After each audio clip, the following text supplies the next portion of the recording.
Welcome to our program, and today we're going to talk about the election season which is going on. Now, when you look at the election seasons, it simply comes down to look at the past also. We talk about Nehruvian secularism. To talk about Nehruvian secularism, what it means, what does Hindu stands for, what does Muslim stands for, where in elections their votes will go. To talk about it, we have a senior journalist and a political commentator, Professor Nalapat. Thank you.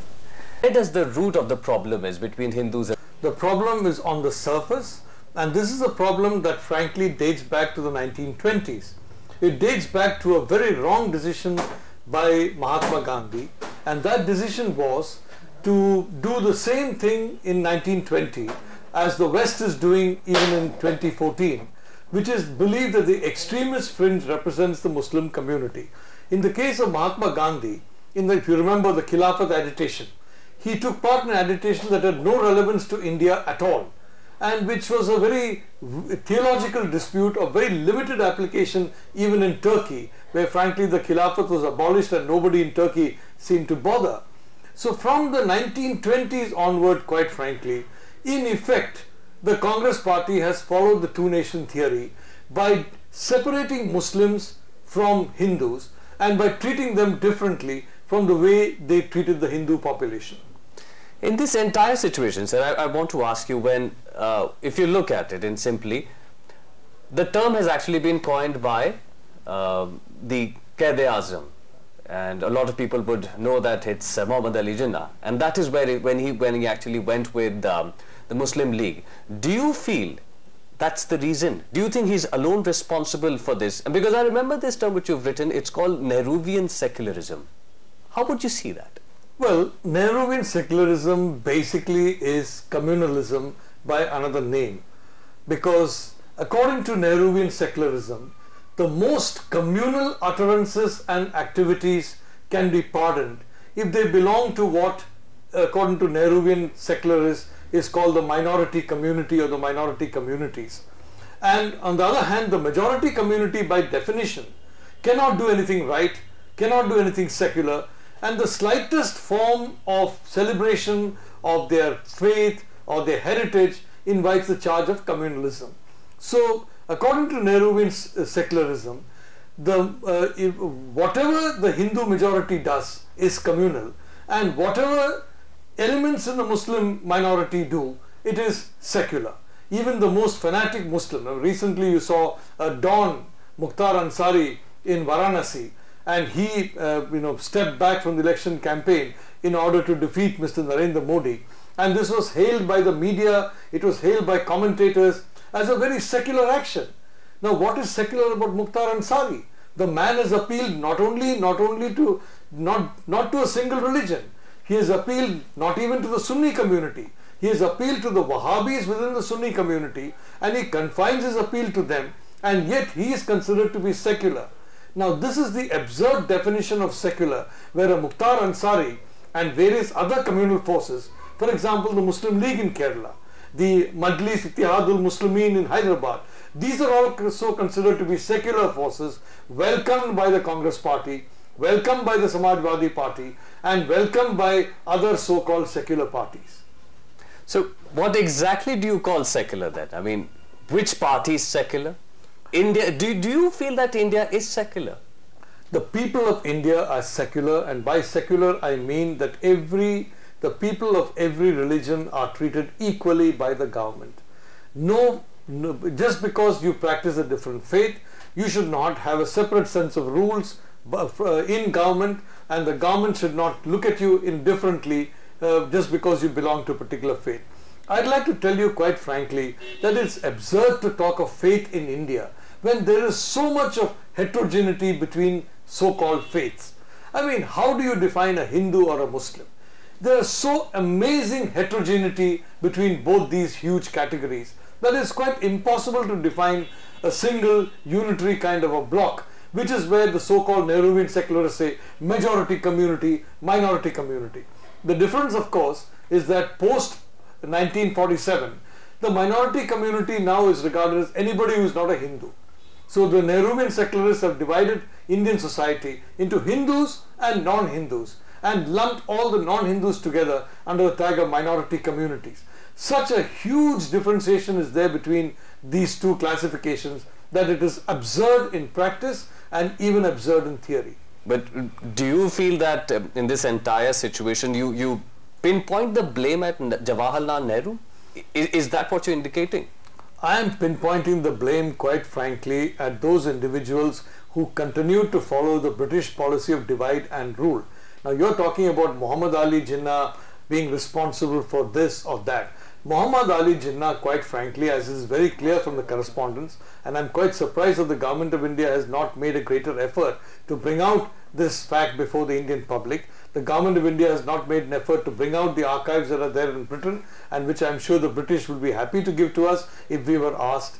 The fact is, Muhammad Ali Jinnah worked in tandem with the British interests, and the British interests were to ensure that people fought each other. Not only Hindus and Muslims, but within the Muslim community they fought each other. Within the Hindu community they fought each other. Muhammad Ali Jinnah played this game to perfection, and therefore, he is not solely liable for this division. What is responsible for this is the continuation of this communal policy of divide and rule into independent India. We should have abolished the term majority and minority. We should have accepted that India has something like 20,000 separate categories of individuals. 20,000, I would say, whether it is so-called faiths, tribes, castes, communities, language or region. And we should have accepted that we are a mosaic of these 20,000 separate groups of Indian citizens, instead of continuing with this British classification of majority and minority. So the difficulty lies in the fact, not only did we adopt the British law, not only did we adopt British colonial practices, not only did our new netas occupy the houses and the offices vacated by the British, but we also continued the British policy of divide and rule. So in this situation, I mean, what you're saying that India should be 20,000, 20 crore, right? That's the number which you've quoted. And if we look at the recent public rallies which Narendra Modi has addressed, even he talks about it. Do you think, I mean, is this what he's talking about? He doesn't want to go for secularism or Nehruvian secularism or the two-nation theory? I mean, let me talk about Narendra Modi, and the fact is, he comes from a very backward caste, and the good thing about him is he never mentioned about his caste. In fact, when I wrote about his caste in Sunday Garden, I think there must have been a raised eyebrow in Gandhinagar. But he was completely without any kind of problem in accepting that he came not only from a backward caste, but from the most backward of backward castes. The interesting thing about this particular caste, a large section of this caste is actually Muslim. Ahmed Patel, for example, belongs to the same caste section as Narendra Modi. Now, Gujars, for example, you have a large section of Gujars who are Muslim, you have a large section of Gujars who are Hindu. Now, people who come from Narendra Modi's caste or the Gujar caste, it's not possible for them to be communal, because within the caste itself, you have large sections who are Hindu and who are Muslim.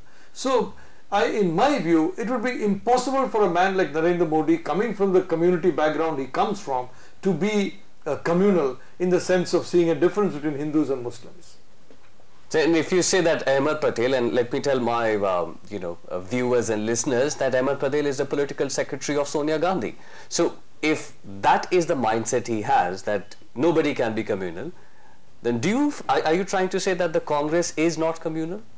Well, I'd simply like to tell you that the Congress party unfortunately has perpetuated this two-nation theory and has sought to give an impression that Hindus are different from Muslims and Muslims are different from Hindus. The fact of the matter is, we cannot solve the problems of India without understanding that these problems relate to all of us as human beings. Whether you're Hindu, you're Muslim, you're Sikh, you're Jain, you're Parsi, you're Buddhist, the same problems apply to you as apply to your other fellow citizens. By trying to segment the population to Hindu and Muslim, or to majority and minority, you are creating a situation in which it is more difficult to solve problems. You are creating a mindset in which you look for specific solutions which neither solve the problems of the people who you claim to be solving them for, or help the country to make progress. So the important thing, quite frankly, is to abandon the two-nation theory once and for all, and to accept that India is one country with one people. There is no majority, there is no minority. There are 20,000 different categories of Indians and not just two. So basically you're saying that the two-nation theory, it has always existed since independence, and now the name has been twisted and turned into something else. Is that what you're trying to say? Well, the two-nation theory began in 1920s when Mahatma Gandhi made the mistake of adopting a very a theological agenda in order to get the support of an important community. Frankly, Mahatma Gandhi had behaved in a secular way. He had forgotten about theology and started talking about roti, kapda and makan. I think Mahatma Gandhi would have remained immensely more popular than Muhammad Ali Jinnah. The fact was, he could not compete in communalism against, for example, the Ali brothers. I mean, it is impossible. From the very start, he was doomed to lose that battle. He should have kept the battle in a field in which he was good at, which is basically the people's needs, irrespective of what religion or caste or region they come from. Instead of that, from the 1920s, the Congress party has unfortunately flirted with this whole concept of the two-nation theory. It has adopted it, and today you're seeing that very, very strongly. I mean, 1997, when I was on All India Radio, I mentioned about the fact that the Congress party was adopting a policy which is similar to what Muhammad Ali Jinnah. I think Mrs. Sushma Swaraj was not very pleased when I said that. She was in the radio station with me at that point in time. But I repeat that the Congress party is today adopting the same policy as the Muslim League by trying to separate the Muslims from the rest of India. It's an extremely dangerous policy, and it's a policy that does harm not only to the Indian people as a whole, but even to this very great community, the Muslim community. So, but hasn't it time and again that Muslims have voted for the Congress party? I mean, we see elections after elections, they vote for the Congress, no matter what the discussions would be happening in TV studios. But ultimately, when they go in the room and they press the button, it goes for the heart. You see, you look at the mistake that was made by a lot of upper class Muslims in the 1930s of going with Jinnah. You see the horrible situation that has been created by partition. Today, Pakistan is a failed state. Bangladesh is a state that can survive only by exporting 20 to 25 million people to India for work. Otherwise, by itself, Bangladesh is a basket case, saved by the fact that you have a porous border, you have corrupt people manning that border, so anybody can come into that border at will. Now, look at the condition, frankly, of the Muslim community, in the subcontinent. It would have been immensely better if the subcontinent had been united. So a big mistake was made by so-called eminent Muslims in the 1920s and the 1930s and the 1940s by going with this British agenda of separation of the two communities. Now, if they follow the Congress agenda of separation of two communities, further grief is going to come not only to India but to their own community. So I would urge everybody to look at the sad history of partition. Look at the horrible consequences of supporting the Muslim League against parties that spoke on behalf of the entire people of India, frankly the Congress party. And please don't repeat that mistake, because today's Congress party is making the same error as the Muslim League made before 1947 of segmenting this country into different faiths. And please adopt go and support a party that does not do this. Support a party that quite frankly sees the people of India as one. Now, it's been for quite some time, frankly, it has been my advice, and I would like to say that I have very good relations with Jamaat-e-Islami. They have been kind enough to publish my essays on various points. I know some of their senior leaders, and I'm really, astonished by the good work they've done in education and other fields. I've always told them, join the BJP. The Muslim community should join the BJP in large numbers. Don't stay away. So I would urge community leaders not to repeat the mistake that was made by their predecessors in the past of going with Jinnah, and that today the mistake is going with Sonia Gandhi, because like Jinnah, Sonia Gandhi's policy is to divide India. The difference is, in Jinnah it was Hindu and Muslim. In Sonia Gandhi's case, it is majority so-called and minority so-called. But I want to talk about the example of Uttar Pradesh, because that is where Congress, that was a Congress stronghold, and even Rahul Gandhi is contesting, Sonia Gandhi is contesting. But a lot of Muslim votes we saw last elections actually went to Samajwadi Party, and they are not associated with the Congress or with the BJP. You might, Professor Nalapat, say that they have outside support. But why would they go with, and why are they going with the Samajwadi Party? And this time, probably after the Muzaffarnagar riots, things would change. Well, the reality is that the Samajwadi Party is a quote-unquote secular party, and all these so-called secular parties are basically parties that encourage communalism in the minority. Now, you go to United States, for example. Every other week, you have some kind of a hearing by some human rights group or some congressional group, and you have religious groups and religious delegations coming from India and saying the most atrocious things about this country. So, there is definitely an agenda, internationally to try and present India as a divided country, and to try and present India as a country where minorities are badly treated. The reality is minorities are extremely well treated in India because the Indian people don't believe in majority or minority. Their political leaders do, but not the Indian people. So what happens is the Muslim community would know the Congress party guys were not being sincere, and they would have gone to Samajwadi Party. They have gone to other parties. And quite frankly, they have not got relief from any of these parties. The point is, it has to be appreciated. You cannot solve the problems of India if you look at it as the way of solving the problems of the Hindus or solving the problems of the Muslims.